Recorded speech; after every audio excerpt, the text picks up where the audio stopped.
올해 초 환경부가 HD 현대오일뱅크의 환경법 위반 관련 과징금으로는 역대 최고액인 1,500억 원의 과징금을 사전 통지한 일이 알려지며 현대오일뱅크의 폐수 배출 도마 위에 올랐습니다. 지난달 검찰이 현대오일뱅크 법인과 전 대표 등 관련자 7명을 기소했는데요. 여기에 지역사회와 정치권까지 개입하며 현대오일뱅크를 향한 비판의 수위를 높이고 있습니다. 현대오일뱅크는 폐수 불법 배출이 아니라 재활용이라고 주장하고 있습니다. 관련해서 산업부 신성우 기자와 자세한 얘기 나눠보겠습니다. 신 기자, 우선 검찰의 현대오일뱅크 기소 내용부터 좀 살펴보도록 하죠. 네, 의정부지방검찰청은 지난달 11일 폐수 불법 배출 혐의로 현대오일뱅크 전 대표 등 관련자 7명과 법인을 기소했습니다. 검찰이 지적하고 있는 것은 크게 두 가지인데요. 우선 현대오일뱅크가 자회사인 현대OCI와 현대케미칼로 정화시설을 거치지 않은 폐수를 불법 배출했다는 겁니다. 현행법상 자회사든 외부든 공장 밖으로 배출되는 폐수는 정화 처리를 거쳐 독성 물질인 페놀과 페놀류가 리터당 각각 1mg, 3mg 이내로 포함돼야 하는데요. 검찰에 따르면 현대오일뱅크 공장에서 자회사로 배출된 폐수는 그 기준을 한참 초과했습니다. 신 기자, 지금 보면은 현대오일뱅크는 대기 중으로 이 페놀이 포함된 폐수를 증발시켰다는 혐의도 받고 있죠?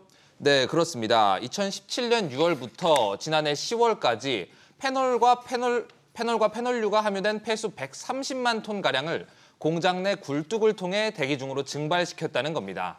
현대오일뱅크는 폐수를 냉각수로 재활용했는데요.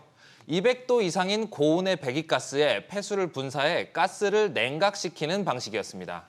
이 과정에서 독성 물질인 페놀이 포함된 폐수가 증발됐다는 것이 검찰 측의 설명입니다. 검찰은 위 두 가지 방법을 통해 현대오일뱅크가 폐수 총량 자체를 줄였고 이로 인해 약 450억 원을 아낄 수 있었다고 보고 있습니다. 결국엔 지금 검찰의 기소가 언론을 통해서 좀 알려졌는데 이제 궁금한 거는 지역 주민들 걱정이 클 것 같은데 좀 현장을 다녀오셨죠? 네, 제가 오일뱅크 대산공장 인근 지역 주민분들을 만나봤는데요. 실제로 독성 물질 배출에 대한 불안감이 전반에 퍼져 있었습니다. 화학단지 들어온 지 한 35년 정도 됐거든요. 뭐 지역 주민에 대한 설명은 없었고. 여러 가지 일부 발암물질이 갖다 여기서 많이 다루고 있고 화학을 정지하는 과정에서 충분히 나올 수 있는 물질들이거든요. 그런 물질들이 정말 어떤 식으로 어떻게 얘들이 정화를 해서 하고 가는지 이런 부분이 지금 핵심이죠. 네, 이처럼 지역 주민들의 반발이 거세다 보니 지역 정치권도 현대오일뱅크를 겨냥하고 나섰습니다. 이 사건이 왜 발생되었는지, 이 사건의 이면에 있는 게 무엇인지 이 부분에 대해서 해명을 하라. 민심을 좀 전달하려고 환경부 장관 면담을 요청한 상태고 10시에 집회가 예정되어 있습니다. 네, 현대오일뱅크 본사가 서산인 만큼 향토 기업이라고 항상 강조를 해왔는데 이 같은 지역사회와의 대립 상당히 부담스러운 상황입니다. 지역 주민들 우려가 심상치 않은 것 같은데 현대오일뱅크 이번 사태에 대해서 입장이 뭐라고 하나요? 네, 우선 페놀이 포함된 폐수를 대기로 증발시켰다는 검찰의 주장에 대해서는 전면 부인했습니다. 이 냉각 과정에서 독성 물질을 중화, 흡착시키는 물질을 투입시켜 증발 시 독성 물질이 대기 중으로 배출되지 않는다는 것인데요.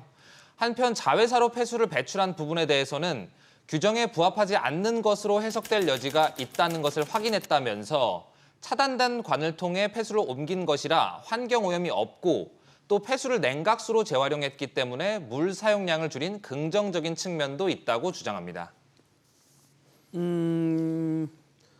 별도의 관으로 폐수를 지금 보내는 법을 어긴 건데 이 관이 다른 용도가 있는 건가요? 네, 아닙니다. 해당 관은 애초에 폐수 이동을 위해 제작된 관입니다. 한마디로 법에 어긋나는 행위를 위해 진작부터 관을 만든 것이다. 이렇게 볼 수가 있는데요. 다른 정유사들의 경우 계열사 간 용수가 이동하는 일이 없고 또 이 관련 설비도 없다고 합니다. 현대오일뱅크는 당시에는 인접 계열사 간 폐수 이동이 규정에 부합하지 않을 수 있다는 점을 정확히 알지 못했다. 이렇게 해명하는데요. 현대케미칼로 통하는 관을 만든 것은 2016년이고 또 현대OCI로 연결된 관을 만든 것은 2019년인데 검찰은 관을 만든 직후부터 현대오일뱅크가 자회사로 폐수 배출을 시작했다고 보고 있습니다. 법원의 판단이 나올 때까지 기다려보자는 그런 분위기 같은데 이미 정치권에서도 움직이면서 일단 전방위로 압박을 받고 있는 모양새예요. 네, 여당 지역구가 서산인 성일종 의원 페놀 성분이 대기로 유출되지 않았다는 주장을 뒷받침할 수 있는 명백한 근거를 제시하라며 위법 행위가 밝혀질 경우 국회 차원의 책임을 묻겠다고 강조했습니다. 국정감사를 얼마 남겨두지 않은 지금 이 시점에서 정치권의 압박은 더욱 부담스럽게 다가올 수가 있는데요. 국정감사 소환 등 전방위 압박 가능성도 배제할 수는 없습니다.